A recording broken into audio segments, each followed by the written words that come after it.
서울 변두리 좁은 골목, 늦은 밤의 포장마차. 거리는 얼마 남지 않은 손님들의 웃음소리와 함께 마지막 활기를 띠고 있었습니다.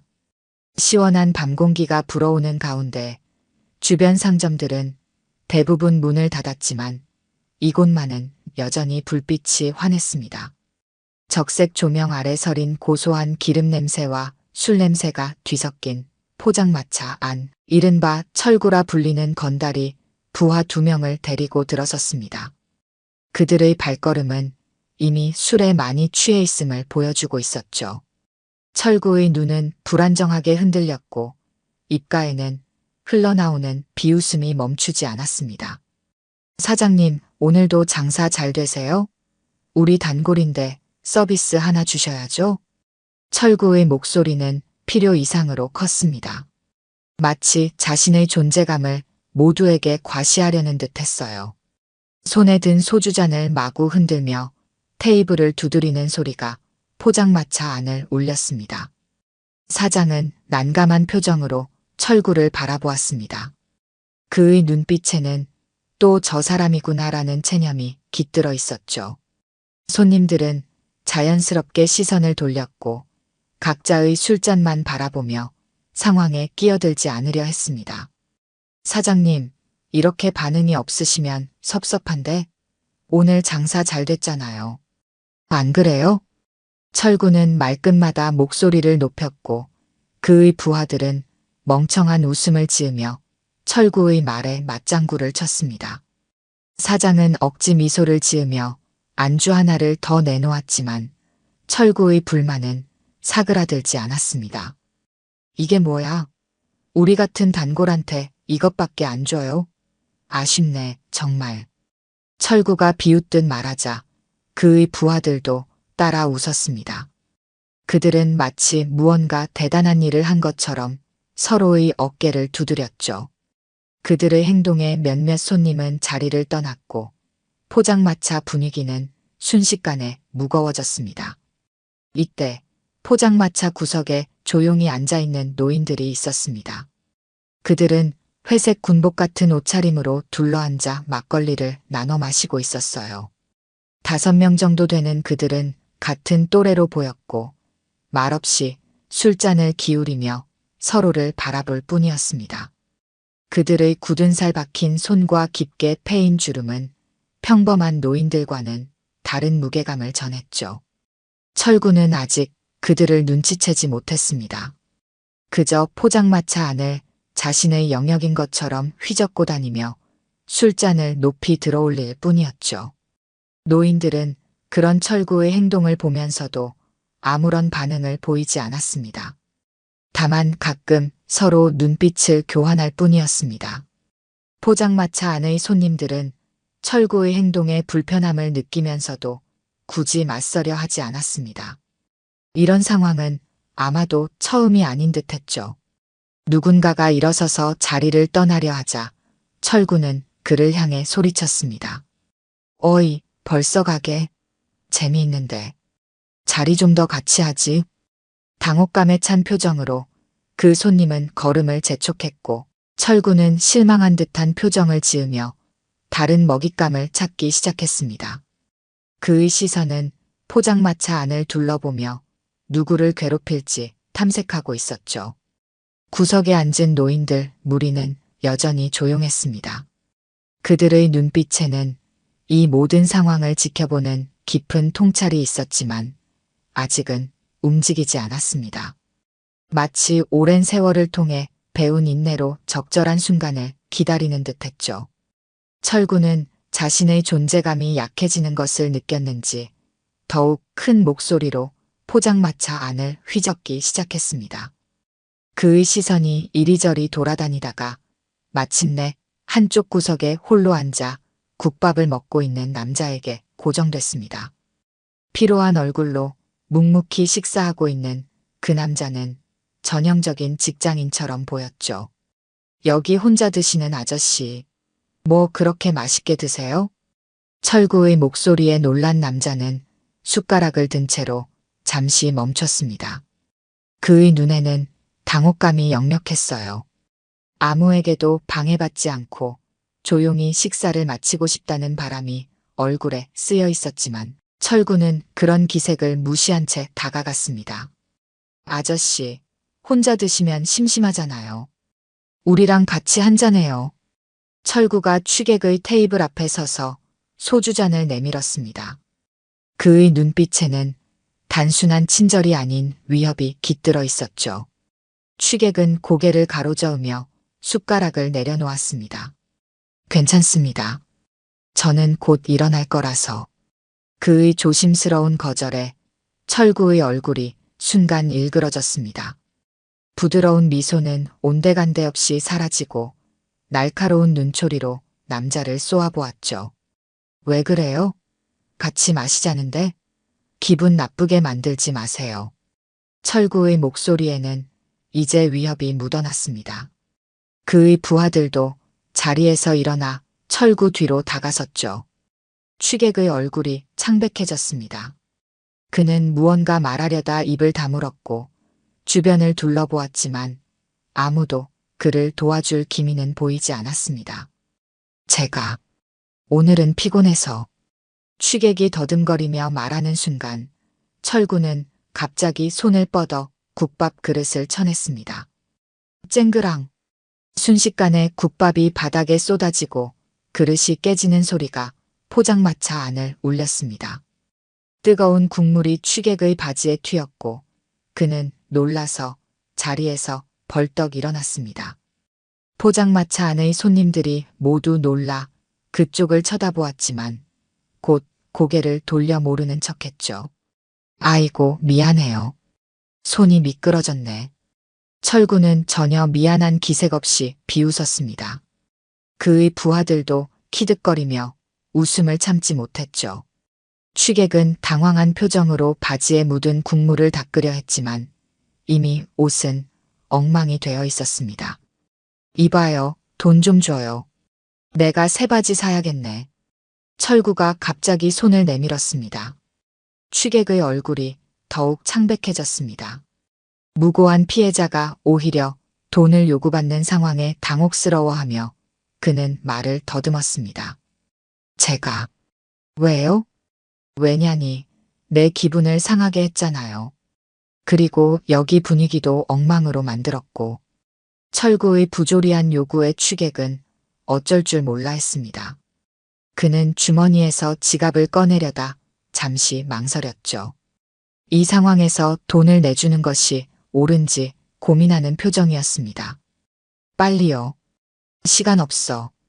철구의 재촉에 취객은 결국 지갑을 꺼내 10,000원짜리 몇 장을 내밀었습니다. 철구는 만족스러운 표정으로 돈을 낚아채며 웃었죠. 이게 뭐야? 이것밖에 안 돼? 하지만 철구의 욕심은 끝이 없었습니다. 취객은 더 이상의 돈이 없다는 듯 고개를 저었고 철구는 얼굴을 찌푸렸습니다. 포장마차 사장은 이 모든 상황을 지켜보며 불안한 듯 했지만 감히 나서지 못했습니다. 이런 일이 처음이 아닌 듯 그저 상황이 더 악화되지 않기만을 바라는 표정이었죠. 구석에서 조용히 술을 마시던 노인들이 이 광경을 지켜보고 있었습니다. 그들의 표정은 여전히 담담했지만 눈빛에는 미세한 변화가 감지되었습니다. 특히 그들 중 가장 연장자로 보이는 노인의 손이 막걸리 잔을 꽉 움켜쥐었다가 놓았습니다. 그러나 아직 아무도 나서지 않았고 다만 서로 눈빛을 교환할 뿐이었죠. 취객은 결국 더 이상의 피해를 입지 않기 위해 자리를 떠나려 했고 철구는 만족스러운 미소를 지으며 그를 보냈습니다. 그의 부하들은 마치 대단한 승리라도 거둔 것처럼 서로의 어깨를 두드렸죠. 철구는 다시 포장마차 안을 둘러보기 시작했습니다. 다음 희생양을 찾는 듯한 시선이었습니다. 철구는 취객에게서 삥을 뜯은 후 더욱 기세가 등등해졌습니다. 그는 여유롭게 자신의 자리로 돌아와 소주잔을 들이켰습니다. 얼굴은 이미 술 기운으로 붉게 달아올라 있었고 눈빛은 점점 더 흐려졌죠. 그의 부하들은 우스꽝스러운 웃음소리로 포장마차 안을 시끄럽게 만들었습니다. 오늘 운수 좋은데? 돈도 좀 생겼고 철구가 웃으며 말했습니다. 그의 부하들도 맞장구를 쳤고 그들은 서로 건배를 하며 술잔을 비웠습니다. 그러던 중 철구의 시선이 구석에 앉아있는 노인들에게 향했습니다. 그는 처음으로 그들의 존재를 제대로 인식한 듯 했습니다. 회색 군복 같은 옷차림의 노인들이 조용히 막걸리를 마시는 모습이 철구의 호기심을 자극했습니다. 야, 저기 할배들 뭐야? 군인 출신인가? 철구가 부하에게 물었습니다. 부하는 어깨를 으쓱하며 모른다는 표정을 지었죠. 철구는 심심함을 달래려는 듯 자리에서 일어나 천천히 노인들이 앉아있는 테이블 쪽으로 걸어갔습니다. 그의 발걸음은 술 취한 사람답게 불안정했지만 얼굴에는 자신감이 넘쳤습니다. 어르신들, 뭐 재밌는 얘기 하세요? 철구가 노인들의 테이블 앞에 서서 물었습니다. 노인들은 잠시 대화를 멈추고 철구를 바라보았지만 아무 대답도 하지 않았습니다. 그저 담담한 표정으로 서로를 바라볼 뿐이었죠. 뭐야, 여기 노친네들은 요즘도 이런 데서 술 마시는구나. 철구가 비웃듯 말했습니다. 그의 목소리에는 노골적인 무시와 조롱이 깃들어 있었습니다. 여전히 노인들은 아무런 반응을 보이지 않았습니다. 그들 중 한 명이 막걸리 잔을 들어 천천히 마셨을 뿐 철구의 도발에 응하지 않았습니다. 이런 무반응이 오히려 철구의 자존심을 건드린 듯 했습니다. 무시하네. 철구가 중얼거리며 한 노인의 어깨를 툭툭 쳤습니다. 아저씨, 나랑도 한잔 하시죠? 내가 쏠게요. 철구의 손이 노인의 어깨에 닿는 순간 포장마차 안의 공기가 미묘하게 변했습니다. 다른 노인들의 시선이 일제히 철구에게 향했고 그들의 눈빛에는 이전과는 다른 날카로움이 깃들어 있었습니다. 그러나 철구는 이런 분위기의 변화를 전혀 감지하지 못했습니다. 왜 이렇게 무반응이세요? 친해지자는데 철구가 다시 노인의 어깨를 치며 말했습니다. 이번에는 좀 더 강하게 손을 올렸죠. 노인들 중 가장 나이가 많아 보이는 사람이 천천히 고개를 들어 철구를 바라보았습니다. 그의 눈빛은 담담했지만 그 깊이에는 무언가 강인한 의지가 느껴졌습니다. 철구는 잠시 그 시선에 압도되는 듯 했으나 곧 다시 자신감을 되찾았습니다. 뭐해요? 뭐 잘못했어? 철구가 도전적으로 물었습니다. 요즘 젊은 애들은 인사도 안 받아주면 기분 나쁘다고요. 포장마차 안의 다른 손님들은 이 상황을 보며 불안한 기색이 역력했습니다. 몇몇은 자리를 뜨려는 움직임을 보였고 사장은 난감한 표정으로 상황을 지켜보고 있었습니다. 그런데도 아무도 나서서 말리지 않았죠. 공포가 모두의 입을 막은 듯 했습니다. 할아버지, 군인 출신이세요? 그 옷차림이 좀 특이하네요. 철구가 다시 말을 걸었습니다. 예전에 군대에서 뭐 하셨어요? 취사병, 아니면 보초병. 철구의 조롱에 노인들의 표정이 미세하게 굳어졌습니다. 특히 철구가 어깨를 친 노인의 손이 테이블 위에서 미세하게 떨렸습니다. 그러나 그것은 분노나 두려움 때문이 아닌 오랜 세월 단련된 자제력이 발휘되는 순간처럼 보였습니다. 철구는 노인들의 이런 반응을 전혀 이해하지 못했습니다. 그는 오히려 더 도발적으로 한 발짝 더 다가섰습니다. 그의 얼굴에는 승리감에 찬 미소가 번졌죠. 왜 그렇게 무서워하세요?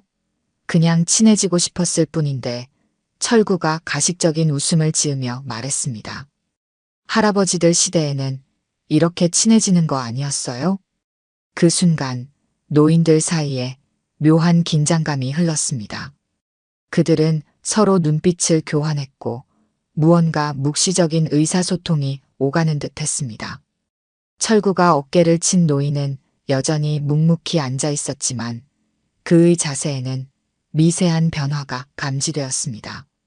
마치 오랫동안 잠들어 있던 무언가가 깨어나는 듯한 느낌이었죠. 그러나 철구는 이 모든 신호를 무시한 채 계속해서 노인을 향해 손을 뻗었습니다. 이번에는 그의 멱살을 잡으려는 듯한 동작이었습니다. 철구의 손이 노인의 멱살을 향해 뻗어나갔습니다. 술에 취한 그의 눈에는 자신이 지금 얼마나 위험한 상황을 자초하고 있는지 전혀 보이지 않았습니다. 주변 사람들은 모두 숨을 죽인 채 그 순간을 지켜보고 있었죠. 휙! 그 소리는 너무나 가볍게 들렸습니다. 마치 바람이 스치는 소리처럼 가냘펐지만 그 결과는 전혀 달랐습니다. 노인의 손이 거의 눈에 보이지 않는 속도로 움직여 철구의 손목을 붙잡았습니다. 뭐야? 철구의 얼굴에 당혹감이 번졌습니다. 그는 자신의 손이 갑자기 허공에 붙잡힌 것을 이해하지 못했습니다. 노인의 소나귀는 마치 쇠사슬처럼 단단했고 철구는 전혀 손을 빼낼 수 없었습니다. 포장마차 안의 공기가 순간 얼어붙었습니다. 모든 대화가 멈췄고 술잔을 드는 손짓도 중단됐습니다. 모두의 시선이 노인과 철구에게 고정됐죠. 노인은 천천히 고개를 들어 철구를 바라보았습니다. 그의 눈빛에는 분노보다는 오랜 세월의 무게가 담겨 있었습니다. 마치 무수한 전장을 겪은 사람만이 가질 수 있는 종류의 평온함이었죠. 그는 아무 말도 하지 않고 조용히 철구의 손을 놓아주었습니다. 미친 할배가, 철구가 자존심이 상한 듯 중얼거렸습니다. 그의 부하들이 그 소리를 듣고 테이블에서 일어났습니다. 손버릇이 이렇게 나빠? 철구는 자신의 손목을 문지르며 노인을 노려보았습니다. 주위 사람들이 보고 있었기 때문에 더욱 자존심이 상한 듯 했습니다. 그는 다시 한번 손을 뻗어 노인의 멱살을 잡으려 했습니다. 이번엔 진짜 혼내줄 거야. 하지만 철구의 손이 노인에게 닿기도 전에 믿을 수 없는 일이 벌어졌습니다. 쿵! 단 한 번의 동작으로 철구는 허공을 날아가 포장마차 바닥에 처박혔습니다. 노인은 자리에서 일어나지도 않은 채 단지 손목의 작은 움직임만으로 철구를 완벽하게 제압한 것입니다. 모든 것이 너무나 빨리 진행되어 아무도 정확히 무슨 일이 일어났는지 볼 수 없었습니다. 으악! 철구가 바닥에 쓰러지며 비명을 질렀습니다. 그의 얼굴은 고통과 충격으로 일그러졌습니다. 포장마차 안의 손님들이 모두 숨을 삼켰습니다. 누군가는 자리에서 벌떡 일어나 출구를 향해 움직였고 또 다른 이들은 그 자리에 얼어붙었습니다. 철구의 부하들은 당황한 표정으로 서로를 바라보았습니다. 그들은 아직 무슨 일이 일어났는지 정확히 이해하지 못했지만 자신들의 우두머리가 바닥에 널브러져 있다는 사실만은 분명했습니다. 대장님, 부하 중 하나가 소리쳤습니다. 그는 철구에게 다가가려 했지만 노인들의 시선이 그를 향하자 갑자기 움직임을 멈췄습니다. 그의 얼굴에는 두려움이 역력했습니다. 노인은 여전히 아무 말도 하지 않았습니다. 그는 그저 조용히 자리에 앉아 막걸리 잔을 들어 한 모금 마실 뿐이었습니다. 그의 동료들도 마찬가지로 평온한 표정을 유지했지만 그들의 눈에는 경계심이 살아있었습니다. 철구는 비틀거리며 바닥에서 일어나려 했습니다. 그의 얼굴은 분노와 당혹감, 그리고 약간의 두려움이 뒤섞인 이상한 표정이었습니다. 그는 믿을 수 없다는 듯이 노인을 바라보았습니다. 당신 뭐야? 어떻게 이럴 수 있지? 철구가 물었습니다. 그의 목소리에는 이전의 오만함이 사라지고 불안감이 묻어났습니다. 노인은 천천히 고개를 들어 철구를 바라보았습니다. 그리고 처음으로 입을 열었습니다. 그냥 나이든 퇴역군인일 뿐이네. 노인의 목소리는 나직했지만 단단했습니다. 마치 오랫동안 사용하지 않은 기계가 다시 작동하는 것처럼 약간의 거친 느낌이 있었습니다. 철구의 부하들은 여전히 어찌할 바를 모르고 서 있었습니다.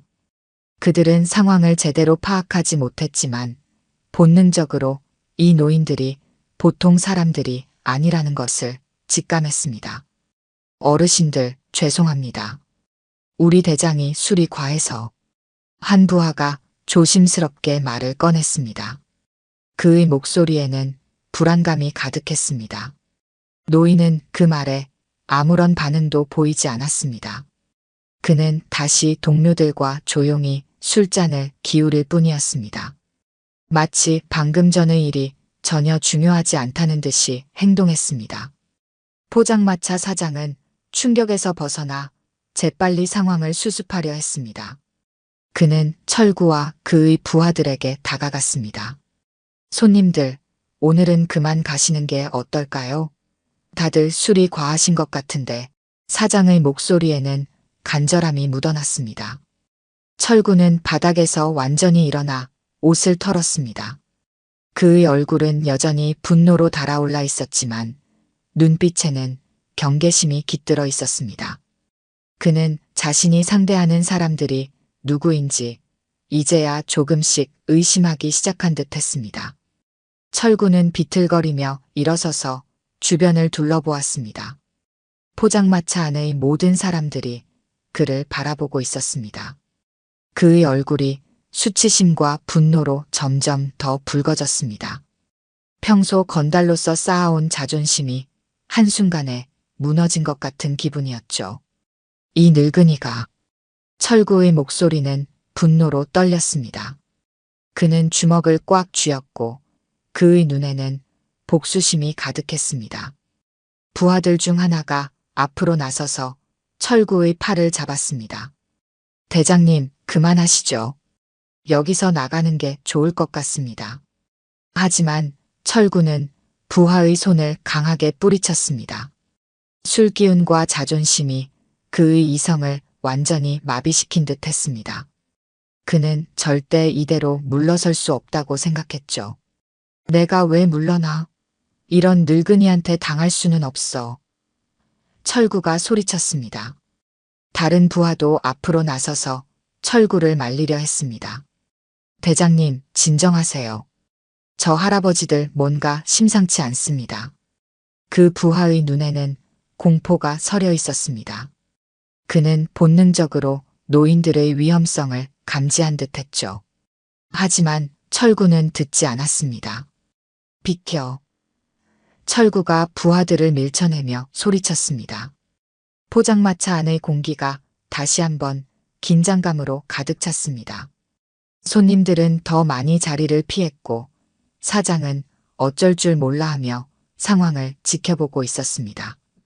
철구는 주먹을 꽉 쥐고 노인들이 앉아있는 테이블을 향해 돌진했습니다. 그의 눈에는 복수심만이 가득했고 머릿속은 분노로 가득 차 있었습니다. 이번엔 내가 확실히 보여줄 거야.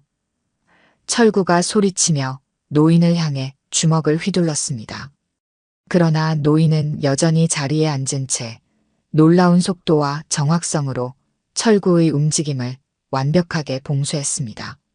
한 손으로 철구의 팔을 가볍게 잡아 방향을 틀고 반대 손으로는 철구의 등을 살짝 밀었습니다. 이 작은 동작만으로 철구의 균형은 완전히 무너졌고 그는 자신도 모르게 몸이 돌아가며 바닥을 향해 쓰러졌습니다. 그러나 노인은 그가 완전히 바닥에 떨어지기 전에 그의 팔을 단단히 잡아 꺾었습니다. 으악! 철구가 고통스러운 비명을 질렀습니다. 노인은 철구의 팔을 뒤로 꺾은 채 바닥에 엎드리게 만들었습니다. 모든 움직임이 물 흐르듯 자연스러웠고 노인은 심지어 숨도 가쁘지 않았습니다. 마치 일상적인 일을 하듯 평온한 표정이었죠. 철구는 바닥에 완전히 제압된 채 몸부림쳤지만 노인의 소나귀에서 빠져나올 수 없었습니다. 그의 얼굴은 고통과 굴욕으로 일그러졌고 이제는 분노보다 두려움이 더 커 보였습니다. 놔줘요. 철구가 신음하듯 말했습니다. 노인은 천천히 고개를 숙여 철구의 귀에 대고 말했습니다. 젊은 사람이 너무 혈기가 넘치는군. 그의 목소리는 낮고 차분했지만 그 속에는 무게감이 깃들어 있었습니다. 수십 년의 경험과 단련이 느껴지는 종류의 권위였죠. 철구는 더 이상 저항하지 않았습니다. 그의 몸에서 모든 힘이 빠져나간 듯했고 눈에는 패배감이 깃들어 있었습니다. 그는 이제 자신이 상대할 수 없는 존재를 만났다는 것을 깨달은 듯했습니다. 노인의 동료들은 여전히 자리에 앉아 상황을 지켜보고 있었습니다. 그들의 표정은 평온했지만 눈빛에는 경계심이 살아있었죠. 그들은 언제든 상황이 악화되면 개입할 준비가 되어 있는 듯했습니다. 포장마차 안의 다른 손님들은 충격에 빠진 듯 아무 말도 하지 못했습니다. 그들은 방금 전에 일어난 일을 믿을 수 없다는 듯이 눈을 크게 뜨고 지켜보았습니다. 평범한 노인들처럼 보였던 사람들이 보여준 놀라운 기술에 모두가 압도된 것이죠. 사장은 이제 긴장된 표정으로 전화기를 들고 있었습니다. 그는 이미 경찰에 신고한 듯했고 상황이 더 악화되지 않기만을 바라는 눈치였습니다. 노인은 철구를 완전히 제압한 채 잠시 그대로 있다가 천천히 그의 팔을 놓아주었습니다. 그리고 조용히 말했습니다. 일어나게. 그리고 조용히 있으시게. 철구는 팔의 고통에서 벗어나자 천천히 몸을 일으켰습니다. 그의 얼굴에는 여전히 고통의 흔적이 남아 있었고 눈에는 굴욕감이 가득했습니다. 그는 더 이상 도전적인 태도를 보이지 않았습니다. 오히려 노인들을 두려운 눈빛으로 바라보았죠. 당신들, 도대체 누구십니까? 철구가 떨리는 목소리로 물었습니다. 노인은 그 질문에 대답하지 않았습니다. 그는 그저 조용히 자리로 돌아가 다시 술잔을 들었을 뿐입니다. 그의 동료들도 마찬가지로 평온한 표정을 유지한 채 술을 마셨습니다.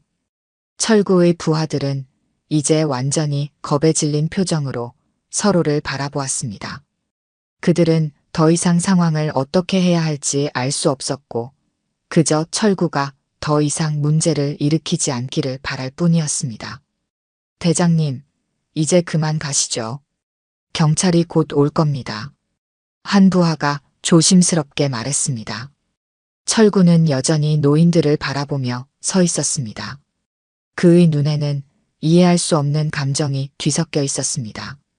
분노와 두려움, 그리고 호기심까지.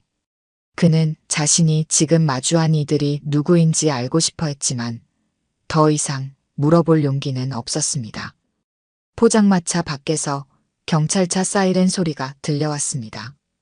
파란색과 빨간색 불빛이 포장마차 천막을 통해 깜빡이며 안으로 새어 들어왔습니다. 사장은 안도의 한숨을 내쉬었습니다. 그는 이 긴장된 상황이 하루빨리 끝나기만을 바랐습니다. 경찰이 왔네요. 사장이 조심스럽게 말했습니다. 모두 진정하시고 상황 설명만 해주시면 됩니다. 철구는 바닥에 주저앉아 있었습니다. 그의 얼굴은 굴욕감으로 가득했고 눈에는 분노가 남아 있었습니다. 부하들은 불안한 표정으로 서로를 바라보았고 어떻게 행동해야 할지 몰라, 어쩔 줄 몰라 했습니다. 노인들은 여전히 조용히 자리에 앉아 술을 마시고 있었습니다. 그들의 얼굴에는 어떤 동요도 보이지 않았습니다. 마치 아무 일도 없었던 것처럼 평온했죠. 곧 제복을 입은 2명의 경찰관이 포장마차 안으로 들어왔습니다. 한 명은 비교적 젊은 순경이었고 다른 한 명은 나이가 지긋한 경위로 보였습니다. 그들은 재빨리 상황을 살폈습니다. 무슨 일이 있었습니까? 젊은 순경이 물었습니다. 그의 시선은 바닥에 앉아있는 철구와 그의 부하들을 향했습니다. 포장마차 사장이 앞으로 나섰습니다. 저 젊은이들이 소란을 피웠습니다. 다른 손님들을 괴롭히고 난동을 부렸어요. 순경이 철구에게 다가갔습니다. 일어나세요. 무슨 일이 있었는지 설명해 주시겠어요? 철구는 천천히 일어났습니다. 그의 얼굴에는 여전히 분노와 그리고 이제는 약간의 두려움도 섞여 있었습니다. 제가 아무 잘못도 안 했어요. 철구가 갑자기 억울한 표정을 지으며 말했습니다. 저 늙은이가 날 패버렸다고요. 저쪽 사람들 좀 보세요. 저를 공격했어요. 걔네들을 잡아가야지. 철구는 노인들이 앉아있는 테이블을 향해 손가락을 가리켰습니다. 그의 목소리에는 분노와 억울함이 가득했습니다. 두 경찰관은 노인들이 앉아있는 테이블을 바라보았습니다. 젊은 순경의 표정에는 의심이 가득했습니다. 그는 노인들이 철구를 제압할 수 있었다는 말을 믿기 어려워하는 듯했죠. 정말입니까? 이 연세 드신 분들이요? 순경이 철구에게 물었습니다. 하지만 나이가 있는 경위의 시선은 다른 곳에 고정되어 있었습니다. 그는 노인들의 팔을 자세히 살펴보고 있었습니다. 특히 철구를 제압했던 노인의 팔목에 있는 무언가에 시선이 고정되었습니다. 잠깐만요. 경위가 순경을 제지하며 말했습니다. 그는 천천히 노인들의 테이블로 다가갔습니다. 그리고 조심스럽게 노인들을 관찰했습니다. 그의 눈빛이 갑자기 변했습니다. 인식과 놀라움, 그리고 약간의 두려움까지 담긴 복잡한 감정이었습니다. 경위의 시선은 노인의 팔에 있는 옅게 지워진 문신에 고정되었습니다. 그것은 일반적인 문신이 아니었습니다. 특수부대 요원들만이 가지고 있는 특별한 표식이었죠. 경위의 표정이 굳어졌습니다. 그는 그 문신이 무엇을 의미하는지 정확히 알고 있었습니다. 순간적으로 그의 자세가 약간 더 고다졌고 표정은 더욱 경직되었습니다. 젊은 순경은 여전히 상황을 이해하지 못했습니다. 그는 경위에게 다가가 물었습니다. 선배님, 무슨 일이세요? 경위는 대답하지 않고 테이블 주변을 천천히 돌며 다른 노인들의 팔을 살폈습니다. 그들 중 몇몇도 같은 종류의 문신을 가지고 있었습니다. 경위는 숨을 깊게 들이쉬었습니다. 다른 경찰도 노인들을 둘러보며 같은 문양을 발견하고는 숨을 삼켰습니다. 경위가 젊은 순경에게 다가가 귓속말로 무언가를 설명했습니다. 순경의 얼굴이 순간 창백해졌고 그의 눈이 놀라움으로 커졌습니다. 철구는 이 모든 상황을 이해하지 못한 채 여전히 억울하다는 표정을 짓고 있었습니다. 뭐 하는 거예요? 저 사람들 좀 잡아가세요. 철구가 소리쳤습니다. 경위는 철구를 향해 돌아섰습니다. 그의 눈빛에는 이제 연민이 깃들어 있었습니다. 마치 철구가 얼마나 큰 실수를 했는지 알고 있다는 듯한 표정이었죠. 진정하세요, 선생님. 경위가 말했습니다. 상황을 제대로 파악해야겠습니다. 경위는 철구의 팔을 잡아 한쪽으로 데려갔습니다. 그리고 낮은 목소리로 말했습니다.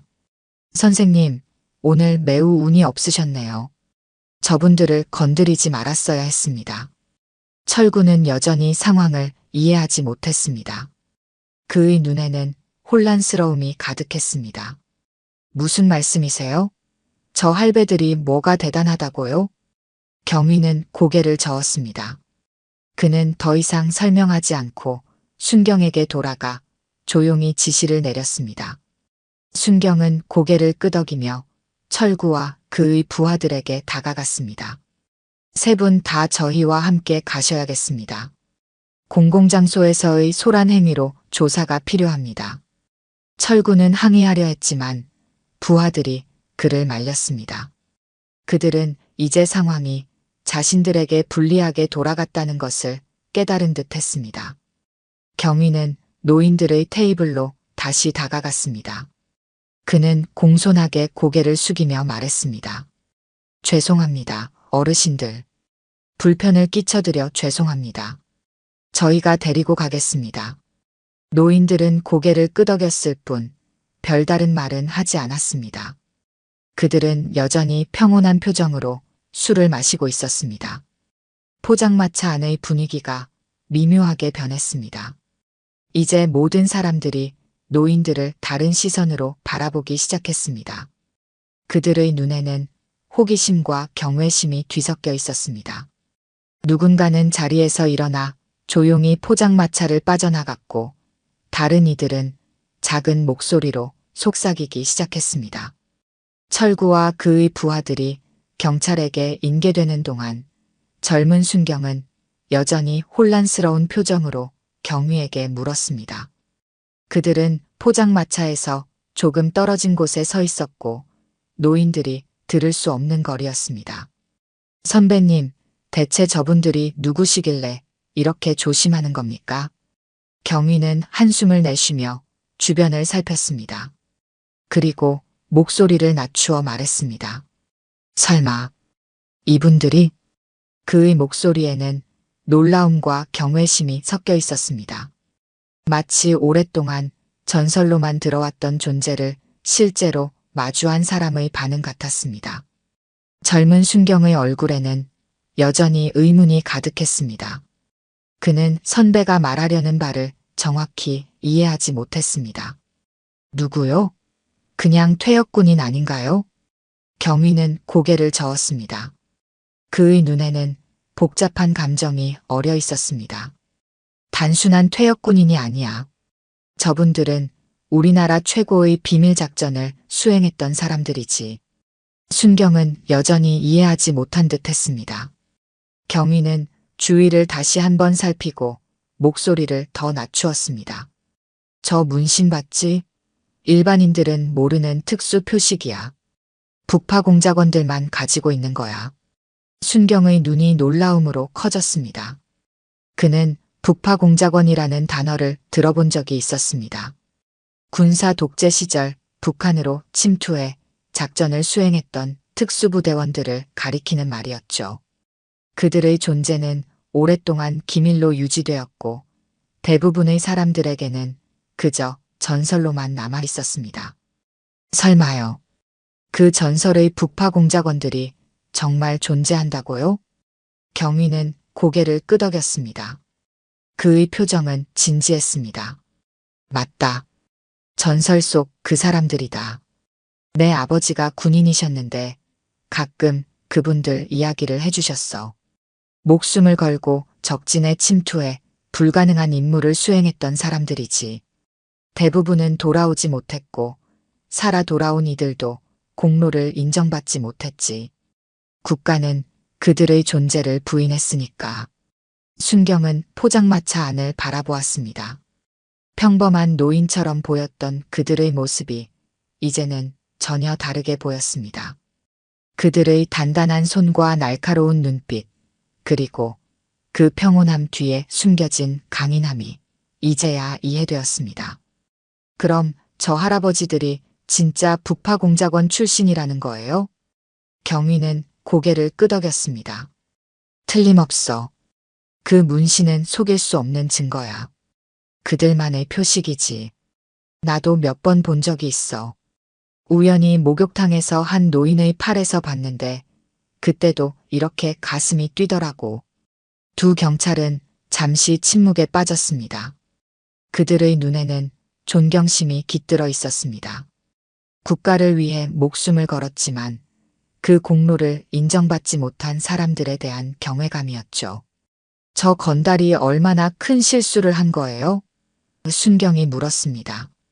경위는 쓴웃음을 지었습니다. 상상할 수 없을 만큼 큰 실수지. 저분들이 보여준 기술은 아마 그들이 가진 능력의 극히 일부일 거야. 그들은 살인 병기로 훈련받은 사람들이니까. 만약 저분들이 정말로 화가 났다면 저 건달은 지금 병원 응급실에 실려갔을 거야. 경찰 2명은 다시 포장마차로 걸어갔습니다. 이번에는 그들의 자세가 달랐습니다. 특히 경위는 등을 더 곧게 펴고 걸었고 그의 얼굴에는 존경심이 역력했습니다. 포장마차에 들어서자 그들은 일제히 자세를 바로 하고 노인들을 향해 공손하게 인사했습니다. 어르신들, 불편을 끼쳐드려 정말 죄송합니다. 이 젊은이들은 저희가 데리고 가겠습니다. 경위의 목소리에는 깊은 존경심이 담겨 있었습니다. 그는 거수 경례까지 올렸습니다. 비록 공식적인 자리는 아니었지만 그는 자신의 존경을 표현하고 싶었던 것입니다. 노인들은 약간 놀란 듯 했지만 이내 고개를 끄덕였습니다. 그들 중 리더로 보이는 노인이 천천히 말했습니다. 괜찮습니다. 젊은이들이 실수할 수도 있는 법이지요. 그의 목소리는 조용했지만 힘이 있었습니다.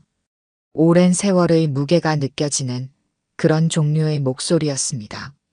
철구는 이 모든 상황을 이해하지 못한 채 경찰차로 끌려가고 있었습니다.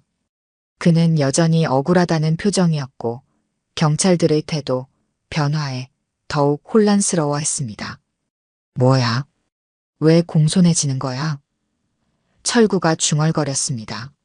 저 늙은이들이 뭐가 대단하다고? 그러나 아무도 그의 질문에 대답해주지 않았습니다. 경찰들은 그를 경찰차에 태우고 조용히 상황을 정리했습니다. 포장마차 안의 손님들도 이제 노인들을 다른 시선으로 바라보기 시작했습니다. 그들의 눈에는 호기심과 존경심이 뒤섞여 있었습니다. 무슨 일이 있었는지 정확히 알지 못했지만 경찰의 태도, 변화만으로도 저 노인들이 평범한 사람들이 아니라는 것을 짐작할 수 있었습니다. 사장은 조심스럽게 노인들의 테이블에 다가가 새 술병을 내려놓았습니다.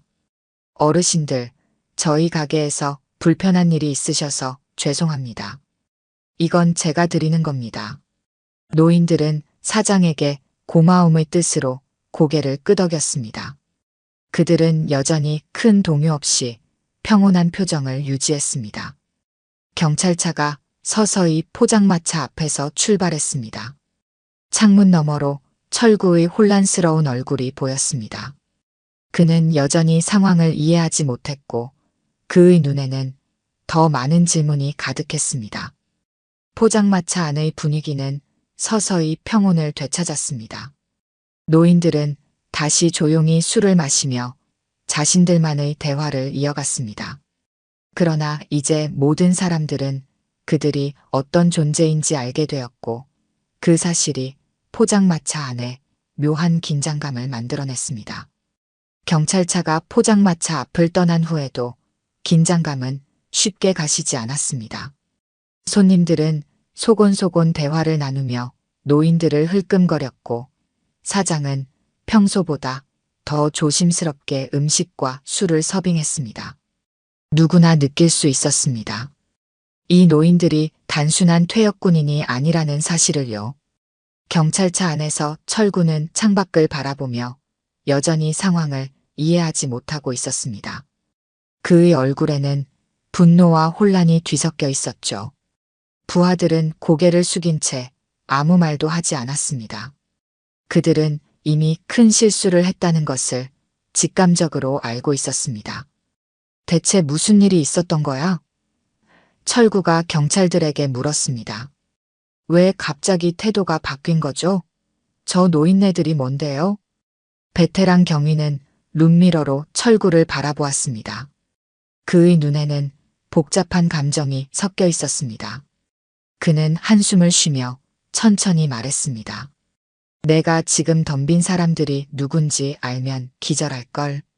철구의 눈이 휘둥그레졌습니다. 그의 호기심은 이제 두려움과 혼합되어 있었습니다. 누군데요? 왜 다들 그렇게 존경하는 거예요? 경위는 잠시 침묵했습니다. 그는 이 젊은이에게 어디까지 말해야 할지 고민하는 듯 했습니다. 결국 그는 간략하게 설명하기로 했습니다. 저분들은 우리나라 역사에서 가장 위험한 임무를 수행했던 특수부대원들이야. 북파공작원이라고 들어봤니? 철구는 고개를 흔들었습니다. 그는 그런 단어를 들어본 적이 없었습니다. 그분들은 목숨을 걸고 적의 영토에 침투해 임무를 수행했던 사람들이야. 대부분은 돌아오지 못했고 살아 돌아온 사람들도 국가에 의해 부인되었지. 그들의 공로는 인정받지 못했고 그들의 존재도 부인되었어. 철구의 얼굴이 점점 창백해졌습니다. 그는 이제야 자신이 얼마나 위험한 존재들을 건드렸는지 이해하기 시작했습니다. 그럼 저 할아버지들이, 그래, 전설 속의 부파 공작원들이야. 그들이 보여준 기술은 아마 그들이 가진 능력의 극히 일부일 거야. 저분들은 목숨을 건 임무에서 살아남은 사람들이니까 내가 얼마나 큰 행운을 가졌는지 모를 거야. 만약 그분들이 조금이라도 더 화가 났다면 지금 내 모습은 상상하기 싫을 정도로 비참했을 테니까. 경찰차는 계속해서 경찰서를 향해 달렸습니다. 철구는 이제 완전히 말문이 막힌 채 허공을 바라보고 있었습니다. 그의 얼굴에는 공포와 후회가 가득했고 몸은 작게 떨리고 있었습니다. 젊은 순경이 조용히 물었습니다. 선배님, 저분들이 정말 북한에 침투했던 분들인가요? 경위는 고개를 끄덕였습니다. 그래, 가장 위험한 시기에 가장 위험한 임무를 맡았던 사람들이지. 적진 깊숙이 침투해 정보를 수집하고 때로는 직접 작전을 수행했어. 그들의 임무는 너무 위험해서 대부분 돌아오지 못했고 설령 체포되더라도 국가는 그들의 존재를 부인했지. 그들은 혼자서 싸워야 했어. 순경의 얼굴에는 경외심이 가득했습니다. 그럼 저분들은 대한민국의 영웅이네요. 그래, 하지만 인정받지 못한 영웅들이지. 그들의 임무는 너무 비밀스러워서 공식적으로 인정받지 못했어. 그들은 조용히 살아가면서 자신들의 과거를 숨기고 있지.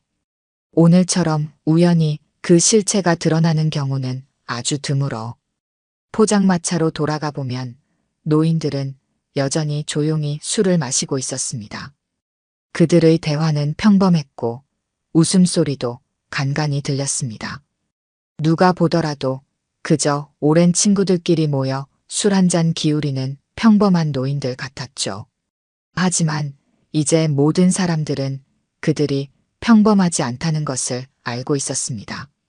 포장마차 손님들은 존경의 눈빛으로 그들을 바라보았고 사장은 더욱 정중하게 서빙을 했습니다. 노인들 중 한 명이 막걸리 한 잔을 들이켜고 말했습니다. 오늘도 좋은 날이군. 다른 노인이 고개를 끄덕였습니다. 그래, 평화로운 날이지. 그들의 대화는 평범했지만 그 속에는 깊은 의미가 담겨 있었습니다. 그들은 평화를 위해 목숨을 걸었던 사람들이었고 이제 그 평화를 조용히 즐기고 있었습니다. 경찰차는 계속해서 경찰서를 향해 달렸고 철구는 여전히 충격에서 벗어나지 못했습니다. 그는 이제야 자신이 얼마나 어리석은 실수를 했는지 깨달았습니다. 절대 건드려서는 안 될 사람들을 건드린 것이죠. 내가 정말 큰일 날 뻔했네요. 철구가 중얼거렸습니다. 경위는 룸미러로 그를 바라보며 고개를 끄덕였습니다. 그래, 내 인생에서 가장 큰 행운은 오늘 저분들이 너를 그냥 넘어가 주신 거야. 앞으로는 누군가를 함부로 대하기 전에 2번 생각하는 게 좋을 거야. 철구는 고개를 숙였습니다. 그의 눈에는 깊은 후회와 두려움이 어려 있었습니다. 그는 이제 세상에는 자신이 알지 못하는, 보이지 않는 위험이 존재한다는 것을 깨달았습니다. 포장마차에서는 노인들이 마지막 잔을 비우고 자리에서 일어났습니다. 그들은 조용히 돈을 계산하고 밖으로 나왔습니다. 서울의 밤거리는 여전히 활기찼고 그들은 그저 평범한 노인들처럼 거리를 걸어갔습니다. 하지만 이제 우리는 알고 있습니다. 그들이 평범한 노인들이 아니라는 것을요.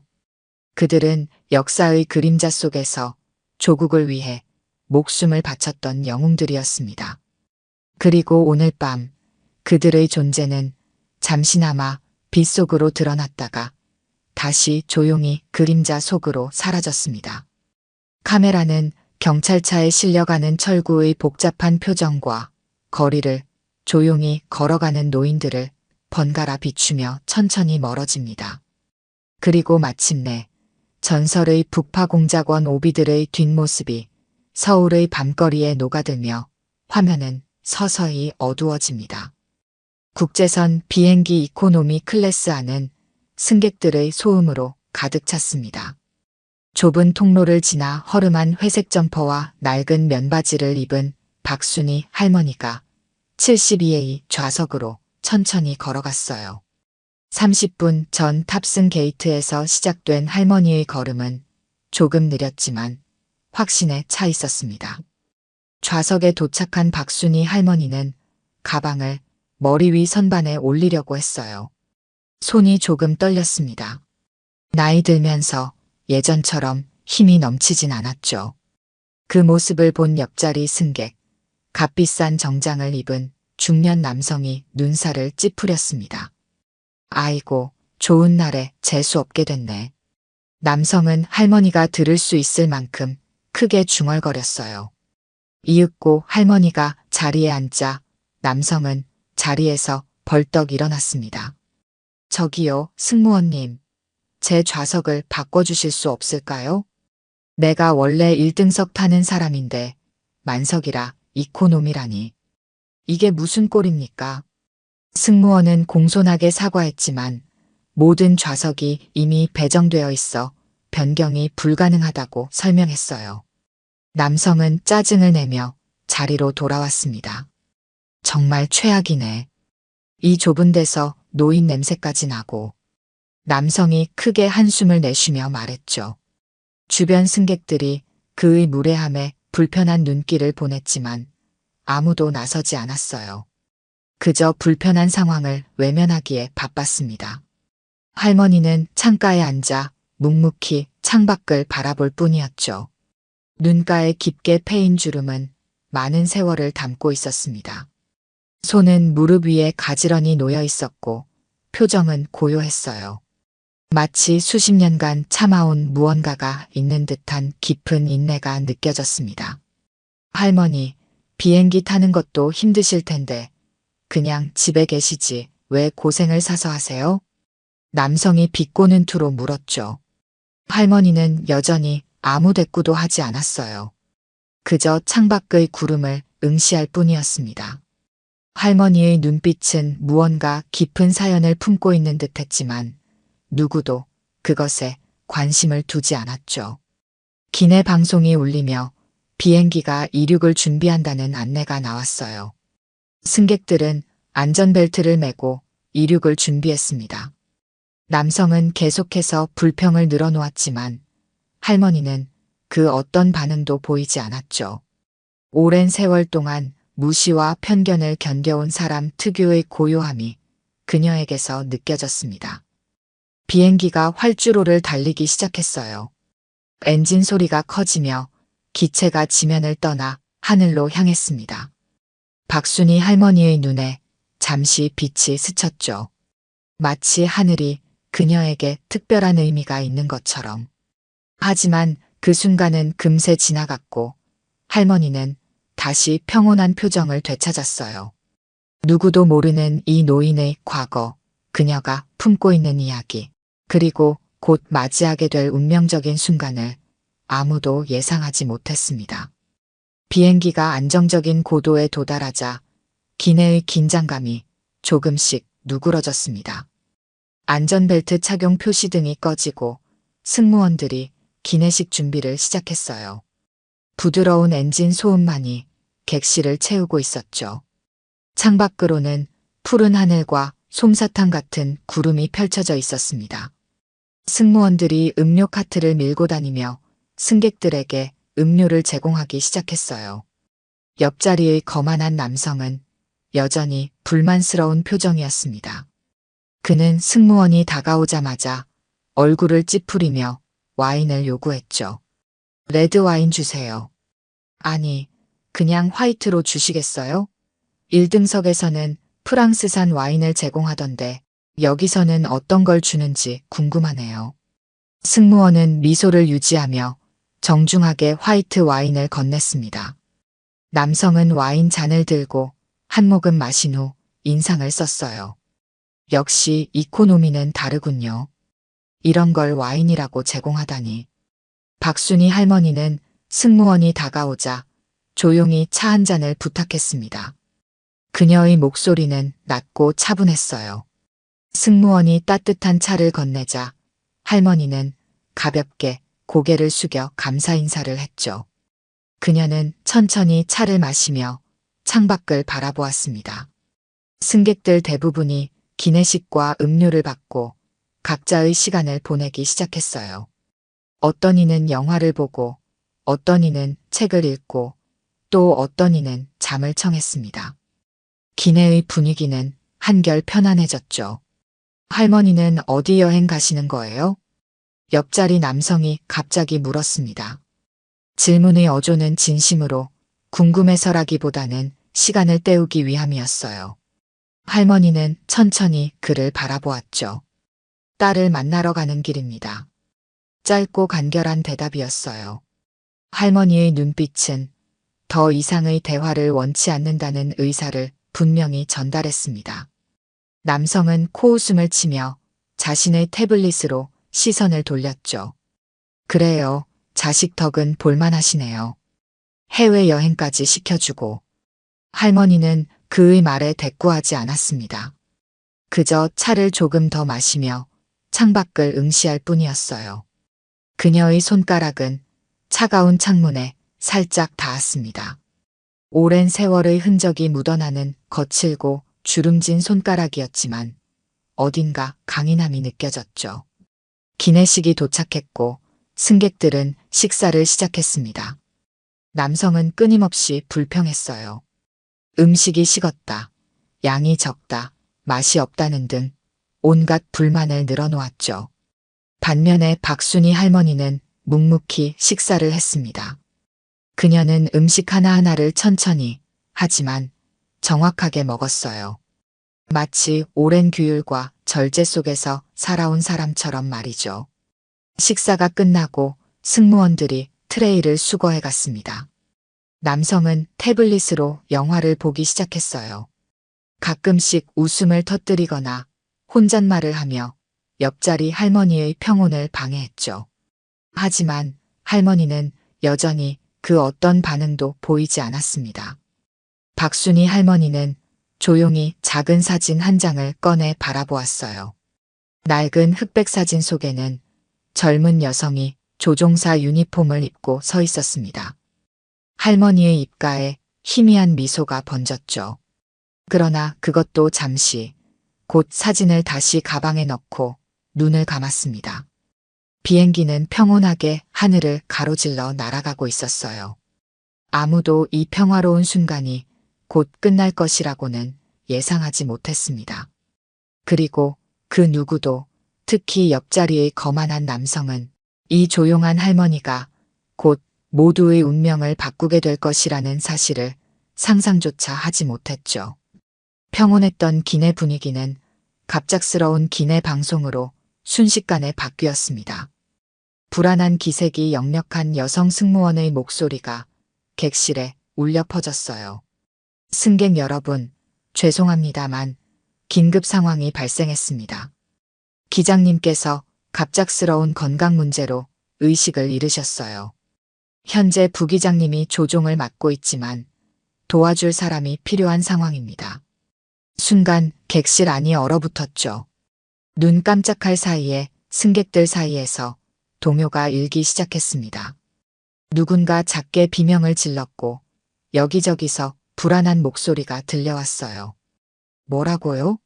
기장이 의식을 잃었다고요? 이게 무슨 일이죠? 우리는 괜찮은 거예요? 부기장 혼자서 비행기를 조종할 수 있나요? 비행기가 갑자기 흔들리며 가벼운 난기류를 만났습니다. 평소 같으면 대수롭지 않았을 흔들림이었지만 지금은 모든 승객의 심장을 쫄깃하게 만들었어요. 사람들은 서로의 손을 움켜쥐거나 안전벨트를 다시 한번 확인하며 두려움에 떨었죠. 승무원들이 신속하게 객실을 오가며 승객들을 진정시키려 노력했습니다. 하지만 그들의 얼굴에도 불안감이 역력했어요. 베테랑으로 보이는 수석 승무원이 마이크를 잡고 다시 한번 방송을 시작했죠. 승객 여러분, 현재 부기장님이 상황을 통제하고 있습니다. 저희는 가장 가까운 공항에 비상 착륙을 요청한 상태입니다. 그때까지 모든 분들께서는 좌석에 앉아 안전벨트를 꼭 매주시길 부탁드려요. 그러나 승무원의 말과는 달리 조종석에서는 또 다른 혼란이 일어나고 있었습니다. 객실 앞쪽에서 조종석 문이 열리고 닫히는 소리가 들렸고 승무원들이 급하게 뛰어다니는 모습이 보였어요. 누군가 속삭이듯 말했죠. 부기장도 패닉 상태인 것 같아요. 들리는 소문에 의하면 비행 경력이 얼마 되지 않았다던데. 그 말에 더욱 불안감이 커졌습니다. 옆자리에 거만했던 남성은 이제 창백한 얼굴로 손잡이를 꽉 쥐고 있었어요. 그의 오만함은 온데간데없고 두려움에 질려있는 모습이었죠. 비행기가 다시 한번 크게 흔들렸습니다. 이번에는 좀 더 격렬했어요. 여기저기서 작은 물건들이 떨어지고 몇몇 승객들의 비명소리가 들렸죠. 기내의 불안감은 최고조에 달했습니다. 수석 승무원이 다시 마이크를 잡았어요. 그녀의 목소리는 떨리고 있었지만 최대한 침착함을 유지하려 노력했죠. 혹시 객실 내에 항공기 조종 경험이 있으신 분 계십니까? 현재 부기장님이 도움을 필요로 하고 있습니다.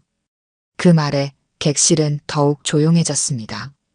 모두가 주변을 둘러보며 누군가 나서기를 기다렸어요.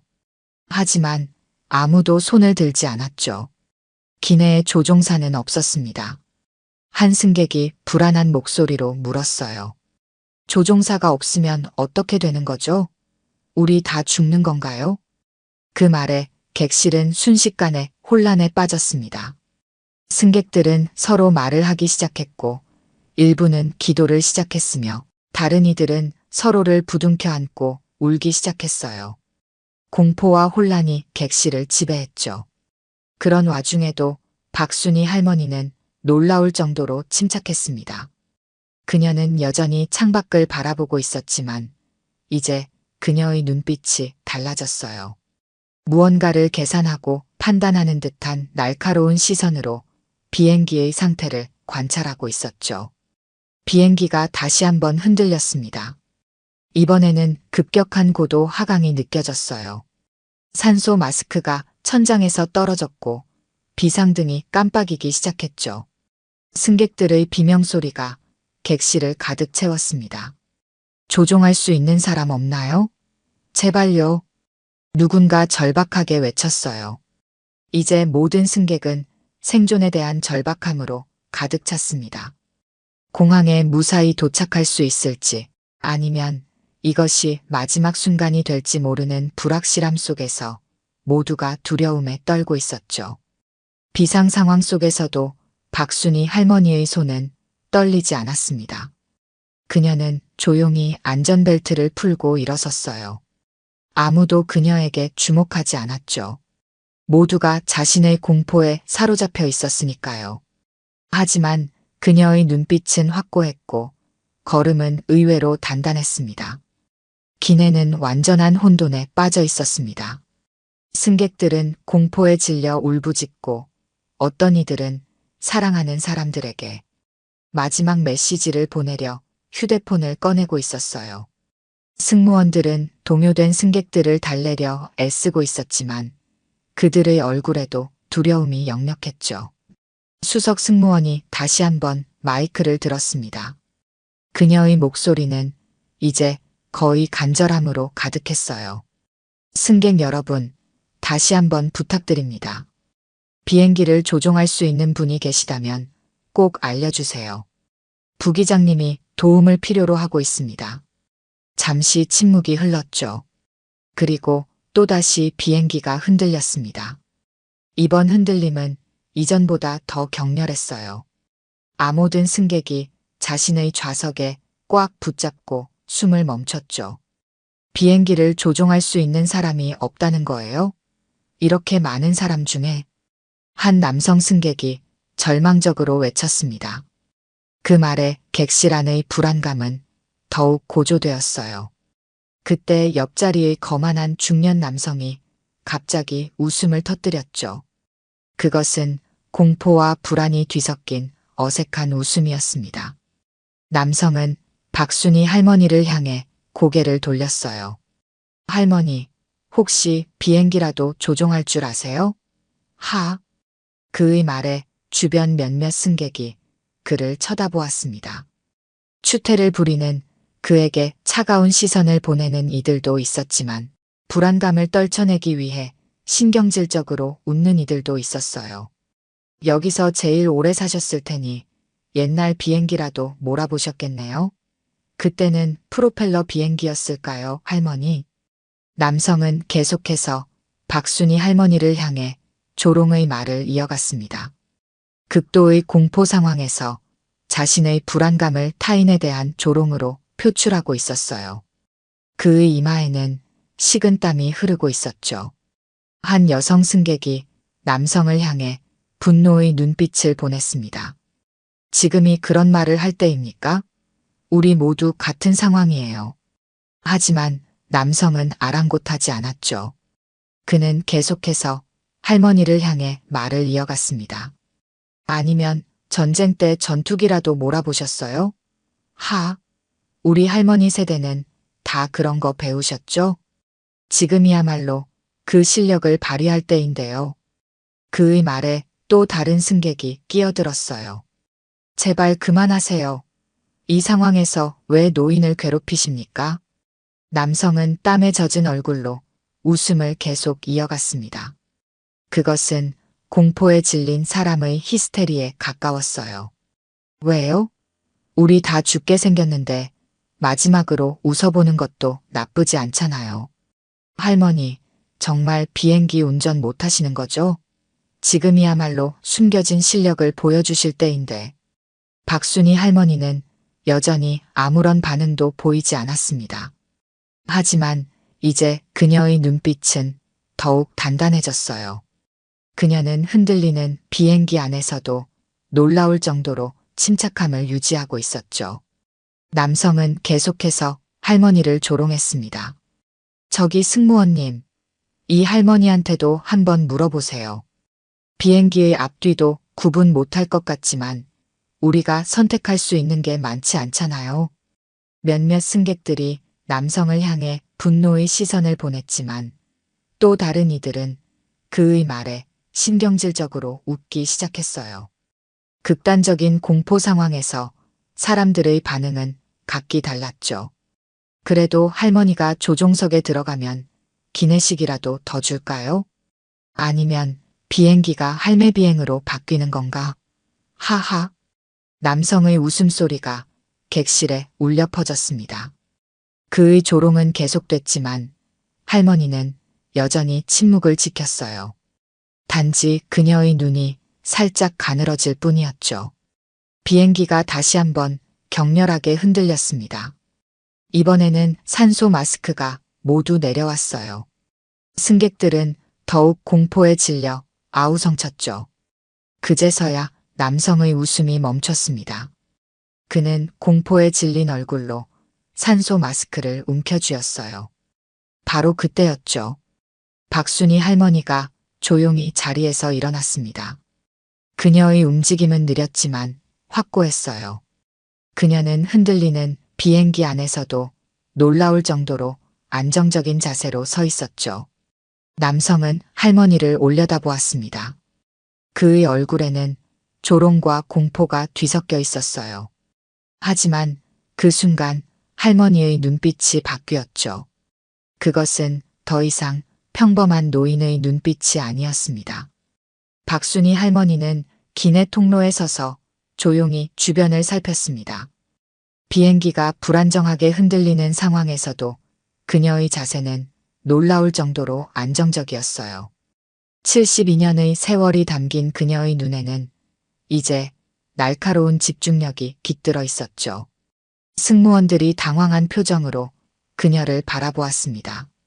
한 젊은 승무원이 다가와 조심스럽게 말을 건넸어요. 할머니, 지금은 자리에 앉아 계셔야 합니다. 위험한 상황이에요. 박순희 할머니는 승무원을 바라보았습니다. 그녀의 눈빛은 더 이상 평범한 노인의 것이 아니었어요. 오히려 어떤 상황에서도 침착함을 잃지 않는 전문가의 눈빛에 가까웠죠. 기본적인 비행 데이터는 공유할 수 있나요? 할머니의 목소리는 낮고 차분했습니다. 그녀의 말투와 어조에는 이전과는 다른 권위와 자신감이 담겨 있었어요. 승무원은 당황한 표정으로 그녀를 바라보았죠. 뭐라고요? 승무원의 목소리가 떨렸습니다. 주변의 몇몇 승객들도 할머니의 말에 놀라 그녀를 쳐다보기 시작했어요. 옆자리에 앉아있던 거만한 남성은 입을 벌린 채 할머니를 올려다보았죠. 지금 현재 고도와 속도, 그리고 부기장님의 상태를 알려주세요. 할머니의 말에 기내는 순간 정적에 휩싸였습니다. 그 누구도 이런 상황을 예상하지 못했기 때문이었어요. 수석 승무원이 다가와 할머니를 자세히 살펴보았죠. 혹시 항공 관련 경험이 있으신가요? 할머니는 고개를 가볍게 끄덕였습니다. 그녀의 표정은 여전히 차분했지만 이제는 결연한 의지가 느껴졌어요. 부기장님에게 제가 도움이 될 수 있을지 확인해 보겠습니다. 그 말을 들은 수석 승무원의 얼굴에 잠시 망설임이 스쳤습니다. 하지만 비행기가 다시 한번 격렬하게 흔들리자 그녀는 빠르게 결단을 내렸어요. 따라오세요. 수석 승무원이 할머니에게 손짓했고 박순희 할머니는 조용히 따라갔습니다. 몸은 노쇠했을지 몰라도 그녀의 걸음걸이는 이상하게도 흔들리는 비행기 안에서 안정적이었어요. 저 할머니가 뭐 하시는 거죠? 설마 조종석에 가시려는 건가요? 정말 비행기를 조종할 줄 아시는 걸까요? 승객들의 놀란 목소리가 이어졌습니다. 아까까지 할머니를 조롱하던 남성은 이제 완전히 얼어붙은 표정이었어요. 그의 얼굴에서 피가 빠져나간 것처럼 창백했죠. 지금 저 할머니가 대체 무슨 일이? 남성은 더듬거리며 말했습니다. 그는 할머니가 조종석 쪽으로 걸어가는 모습을 믿을 수 없다는 표정으로 바라보았어요. 옆에 앉은 승객이 그에게 말했죠. 방금 전까지 할머니를 비웃던 분이 왜 그러세요? 놀랍나요? 남성은 말을 잇지 못했습니다. 그저 할머니의 뒷모습을 멍하니 바라볼 뿐이었어요. 박순희 할머니는 비행기 앞쪽으로 계속 걸어갔습니다. 그녀가 지나가는 동안 승객들은 숨을 죽이고 그녀를 바라보았어요. 얼마 전까지 눈에 띄지 않던 노인이었지만 이제 그녀는 모든 이의 희망이 되었죠. 조종석 앞에 도착한 할머니는 잠시 문 앞에 서서 깊은 숨을 들이마셨습니다. 그녀의 주름진 손이 살짝 떨렸지만 곧 단단히 주먹을 쥐었어요. 수십 년 전의 기억이 그녀의 마음속에서 되살아나는 듯했죠. 준비되셨나요? 수석 승무원이 물었습니다. 할머니는 고개를 끄덕였어요. 네, 문을 열어주세요. 승무원이 조종석 문을 열자 할머니는 안으로 들어갔습니다. 조종석 내부는 완전한 혼란 상태였어요. 부기장은 식은땀을 흘리며 컨트롤을 붙잡고 있었고 의식을 잃은 기장은 한쪽에 누워 있었죠. 박순희 할머니는 조용히 상황을 파악했습니다. 그녀의 눈은 빠르게 계기판들을 훑으며 현재 상태를 분석했어요. 부기장은 눈을 크게 뜨고 할머니를 바라보았죠. 누구십니까? 할머니는 차분하게 대답했습니다. 걱정 마세요. 제가 도와드리겠습니다. 그녀의 목소리에는 이제 완전한 자신감이 담겨 있었어요. 부기장의 얼굴에 의문이 가득했지만 지금은 어떤 도움이라도 필요한 상황이었죠. 박순희 할머니는 기장의 빈자리에 앉았습니다. 그리고 그녀의 손이 조종간을 잡는 순간 모든 것이 달라졌어요. 노인의 주름진 손이 아니라 수십 년의 경험을 가진 조종사의 손이 비행기를 잡은 것처럼 말이죠. 객실에 남아있는 승객들은 고개를 모아 앞쪽을 바라보고 있었습니다. 할머니가 조종석으로 들어간 것을 본 그들의 표정에는 혼란과 희망이 뒤섞여 있었어요. 특히 할머니를 조롱했던 남성의 얼굴은 충격으로 굳어져 있었죠. 조종석 내부는 긴장감으로 가득 찼습니다. 박순희 할머니는 기장석에 앉아 신속하게 계기판을 확인하기 시작했어요.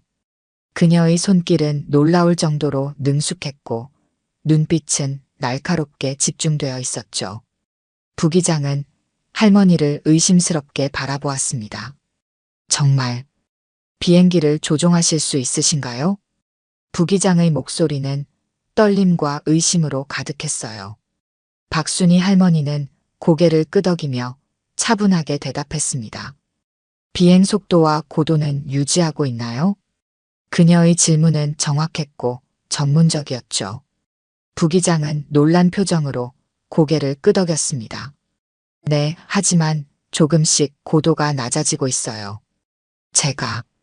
제가 너무 긴장해서. 할머니는 조종간을 단단히 잡고 약간의 조정을 가했습니다. 그녀의 움직임은 수십 년간 조종간을 다루어 온 사람의 것처럼 자연스러웠어요.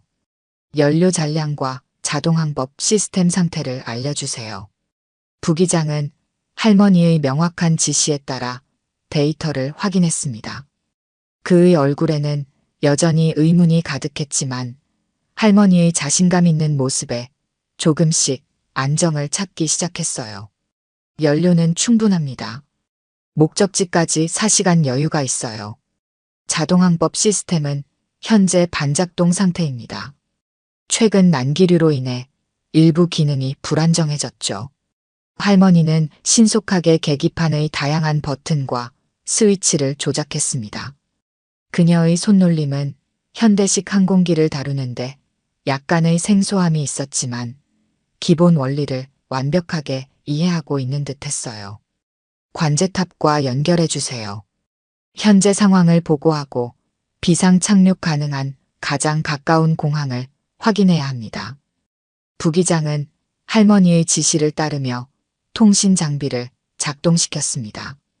그는 여전히 혼란스러운 표정이었지만 이제는 할머니의 존재가 큰 도움이 된다는 것을 인정하는 눈치였어요. 할머니는 어떻게 이런 것들을 아시는 겁니까? 부기장이 조심스럽게 물었습니다. 박순희 할머니는 잠시 계기판에서 눈을 떼어 그를 바라보았어요. 그녀의 눈에는 오랜 세월의 이야기가 담겨 있었죠. 내가 조종했던 건 전투기였지만 기본 원리는 같아요. 그 한마디에 조종석 내의 모든 사람이 충격에 빠졌습니다.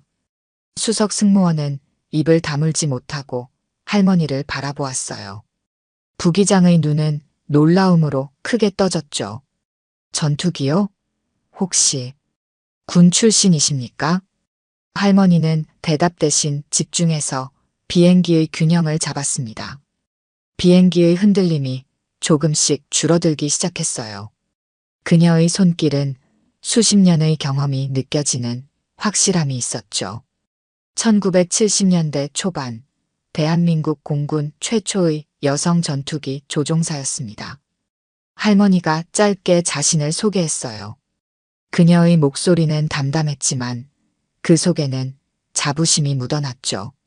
부기장과 승무원들은 충격과 경외심으로 그녀를 바라보았습니다. 정말이십니까? 그런 기록이 있었다니. 수석 승무원이 놀라움을 감추지 못하고 말했어요. 할머니는 미소 짓지 않았지만 그녀의 눈빛은 잠시 부드러워졌습니다. 그 시절에는 여성이 전투기를 조종한다는 게 쉽지 않았죠. 많은 반대와 편견이 있었어요. 하지만 나는 포기하지 않았습니다. 할머니는 말을 이어가면서도 계속해서 비행기를 안정시키는데 집중했어요. 그녀의 손길 아래 항공기는 점점 더 안정을 찾기 시작했죠. 관제탑과의 통신이 연결되었고 부기장은 현재 상황을 보고했습니다. 할머니는 침착하게 자신이 조종을 돕고 있음을 알리고 비상 착륙을 위한 가장 가까운 공항 정보를 요청했어요. 1시간 내에 인천국제공항에 비상 착륙이 가능합니다. 모든 준비가 되어 있을 거예요. 관제탑에서 전달받은 정보를 부기장이 할머니에게 전했죠. 할머니는 고개를 끄덕이며 새로운 항로를 계산하기 시작했습니다. 이 비행기 모델은 최신형이라 제가 익숙하지 않지만 부기장님이 도와주신다면 안전하게 착륙할 수 있을 겁니다. 할머니의 말에 부기장은 이제 완전히 그녀를 신뢰하는 눈빛으로 고개를 끄덕였어요. 그는 할머니의 지시에 따라 필요한 정보를 제공하고 조종을 보조하기 시작했죠. 수석 승무원은 잠시 조종석을 떠나 객실로 돌아가 승객들에게 상황을 설명하기로 했습니다. 그녀는 할머니를 한 번 더 바라보며 경이로운 눈빛을 감추지 못했어요. 선생님, 저희가 무례했습니다. 정말 감사합니다. 할머니는 그저 미소로 답할 뿐이었습니다. 그녀는 이미 완전히 비행기 조종에 집중하고 있었어요. 수석 승무원이 객실로 나가자 할머니와 부기장만이 조종석에 남았죠. 제 이름은 김민우입니다. 부기장으로 5년 차예요. 선생님께 많이 배우고 싶습니다. 부기장이 공손하게 자신을 소개했습니다. 할머니는 고개를 끄덕였어요. 박순희입니다. 걱정 마세요, 민우 씨. 우리가 함께 이 비행기를 안전하게 착륙시킬 겁니다. 그녀의 말에 부기장의 얼굴에 안도감이 번졌죠. 이제 그들은 함께 비행기의 제어권을 완전히 확보하고 안전한 비상 착륙을 위한 준비를 시작했습니다. 객실에서는 여전히 불안감이 감돌고 있었습니다. 승객들은 서로를 붙잡고 기도하거나 사랑하는 이들에게 마지막 메시지를 보내고 있었어요. 하지만 무언가 달라지고 있었죠.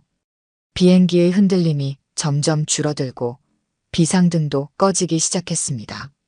수석 승무원이 마이크를 들고 객실에 방송을 시작했어요. 승객 여러분, 현재 상황이 많이 안정되었습니다. 박순희 할머니께서 부기장님과 함께 비행기를 조종하고 계십니다.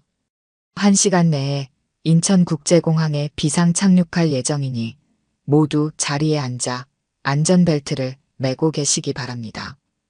그 말에 객실은 다시 한번 술렁였습니다. 이번에는 공포가 아닌 놀라움과 안도감이 뒤섞인 분위기였어요. 정말 그 할머니가 비행기를 조종한다고요? 어떻게 가능한 거죠? 우리가 살 수 있을까요? 승객들은 서로 속삭이며 믿기지 않는다는 표정을 지었습니다. 그때 젊은 승무원 하나가 객실을 돌아다니며 승객들에게 소곤거렸어요. 이분은 대한민국 최초의 여성 전투기 조종사셨대요. 1970년대 초에 활동하셨다고 합니다. 그 말이 객실 내에 퍼지자 승객들 사이에서 헉하는 탄성이 터져나왔죠. 모두가 할머니에 대한 새로운 정보에 충격을 받은 듯 했습니다. 한 어린 소녀가 엄마에게 물었어요. 엄마, 할머니가 전투기도 몰았대요? 정말이에요? 그 소녀의 엄마도 놀란 표정이었습니다. 그런 것 같구나. 대단하신 분이셨나 봐.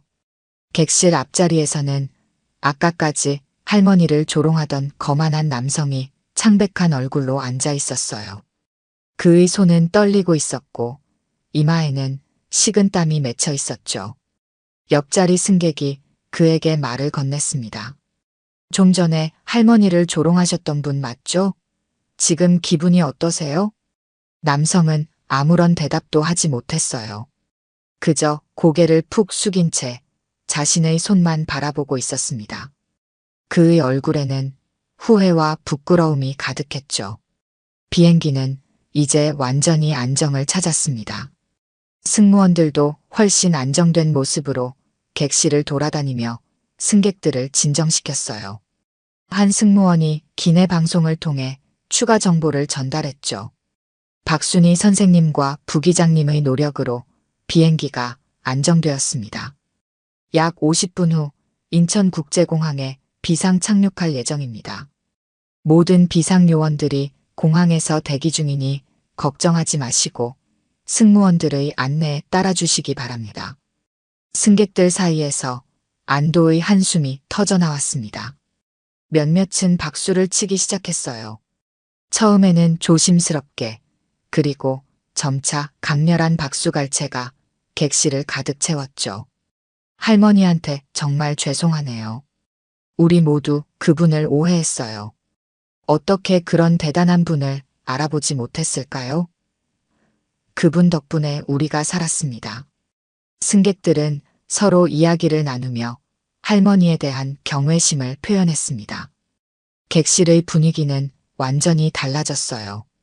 공포와 불안 대신 감사와 존경이 가득했죠. 한 중년 여성이 승무원에게 물었습니다. 할머니의 이야기를 더 들을 수 있을까요? 어떻게 여성이 그 시절에 전투기 조종사가 될 수 있었을까요? 승무원은 자신이 알고 있는 정보를 공유했어요. 부기장님에 따르면 박순희 선생님은 수많은 반대와 편견에도 불구하고 당시 최초의 여성 전투기 조종사가 되셨다고 해요. 그 시절에는 상상하기 힘든 일이었죠. 많은 훈련생 중에서도 최고의 실력을 인정받으셨다고 합니다. 그 말에 승객들은 더욱 놀라움을 금치 못했습니다. 특히 젊은 여성들의 눈빛이 달라졌어요. 그들의 눈에는 할머니에 대한 존경과 감동이 가득했죠. 비행기는 계속해서 안정적으로 비행하며 목적지를 향해 나아갔습니다. 지상에서는 이미 비상상황 대응팀이 준비를 마치고 있었어요. 공항과 항공사는 비상 착륙을 위한 모든 준비를 갖추고 있었죠. 조종석에서는 박순희 할머니와 김민우 부기장이 완벽한 팀워크로 비행기를 조종하고 있었습니다. 할머니의 오랜 경험과 부기장의 현대 항공 지식이 합쳐져 최상의 결과를 만들어내고 있었어요. 선생님, 정말 대단하십니다. 이런 최신형 항공기를 처음 다루시는데도 이렇게 능숙하게 조종하시다니. 부기장이 존경의 눈빛으로 할머니를 바라보며 말했습니다. 할머니는 미소를 지으며 대답했어요.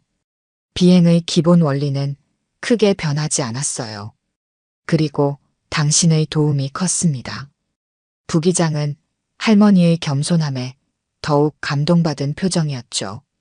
그는 이 순간을 평생 잊지 못할 것 같다는 생각이 들었습니다. 인천국제공항의 활주로에는 이미 구급차와 소방차 그리고 각종 비상 차량들이 대기하고 있었습니다. 공항 관계자들과 의료진은 만약의 사태에 대비해 긴장된 표정으로 하늘을 주시하고 있었어요. 그리고 마침내 멀리서 항공기의 실루엣이 보이기 시작했죠. 비행기는 놀라울 정도로 안정적인 자세로 공항을 향해 접근했습니다. 관제탑에서는 박순희 할머니와 김민우 부기장의 차분한 목소리가 전달되고 있었어요. 인천 관제탑, 여기는 KA-219편입니다. 착륙 진입 중입니다. 박순희 할머니의 목소리는 72년의 세월이 느껴졌지만 그 속에 담긴 자신감과 전문성은 어떤 베테랑 조종사보다도 확실했죠. 관제탑 직원들은 서로 놀란 눈빛을 교환했습니다. KA-219편, 착륙 허가합니다. 활주로 2번으로 접근하세요. 모든 비상팀이 대기 중입니다. 비행기 내부에서는 승객들이 창밖을 내다보며 초조하게 착륙 순간을 기다리고 있었어요. 그러나 이전의 공포는 이제 기대와 안도감으로 바뀌어 있었죠. 누구나 할머니가 이 위기를 완벽하게 수습할 것이라는 확신을 갖게 되었습니다. 승객 여러분, 곧 착륙합니다. 모두 안전 자세를 취해 주시기 바랍니다. 승무원들이 객실을 돌며 마지막 점검을 했습니다. 승객들은 묵묵히 지시에 따랐어요. 그들의 눈에는 이제 희망이 빛나고 있었죠.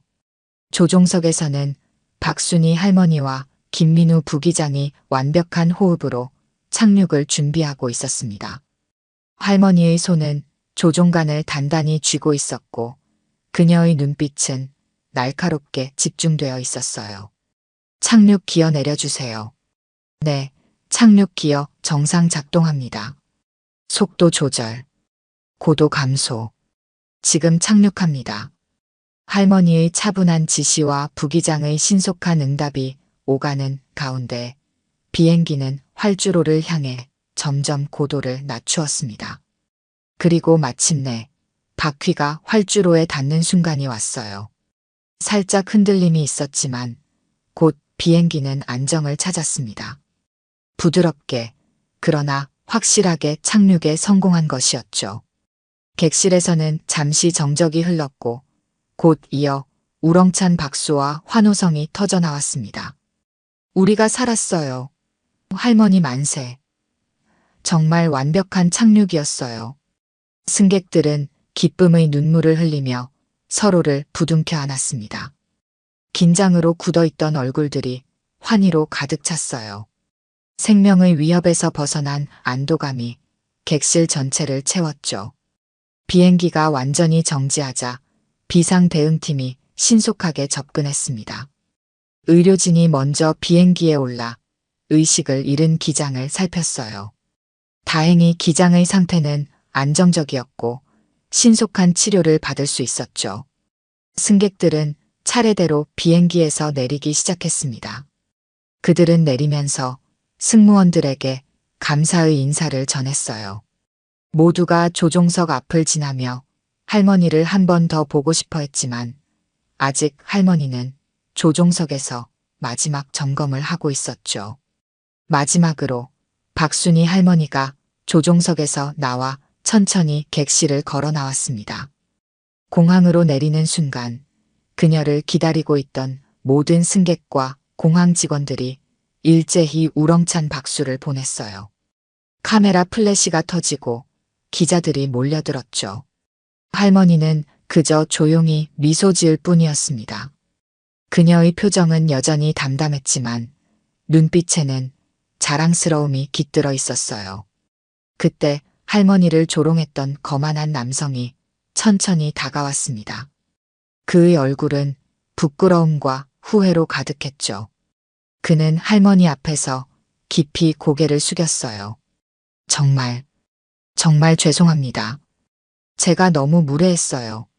선생님 덕분에 우리 모두가 살았습니다. 할머니는 잠시 그를 바라보았습니다. 그녀의 눈에는 분노나 원망이 아닌 이해와 포용이 담겨 있었어요. 괜찮습니다. 사람은 누구나 실수를 하니까요. 남성의 눈에 눈물이 고였습니다.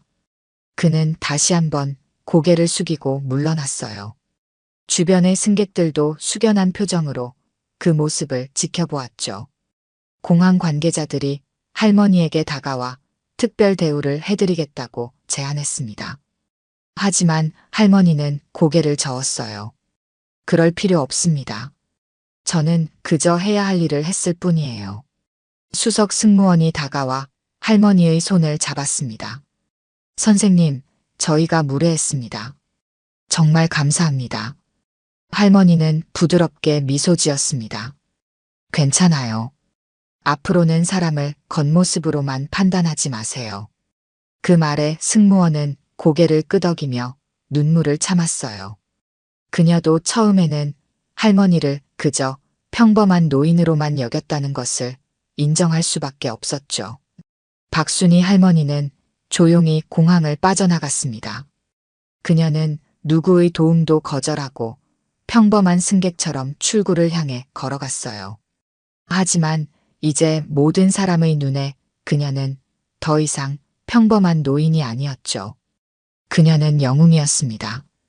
공항 출구에서 한 어린 소녀가 할머니에게 달려와 꽃 한 송이를 건넸습니다.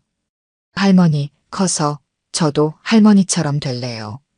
할머니의 눈가에 잠시 눈물이 맺혔습니다. 그녀는 소녀의 머리를 쓰다듬으며 말했어요. 넌 반드시 될 수 있어. 어떤 편견에도 굴하지 말고 내 꿈을 향해 나아가렴. 할머니는 소녀에게 미소를 지어 보이고 마지막으로 뒤돌아보지 않고 공항을 떠났습니다. 그녀의 뒷모습을 바라보는 모든 이들의 마음에는 깊은 존경과 감사가 가득했어요.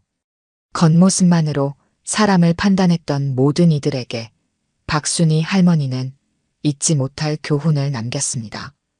때로는 가장 평범해 보이는 사람 안에 가장 비범한 이야기가 숨어 있다는 것을, 그리고 진정한 영웅은 화려한 겉모습이 아닌 내면의 강인함과 용기에서 비롯된다는 것을 말이죠.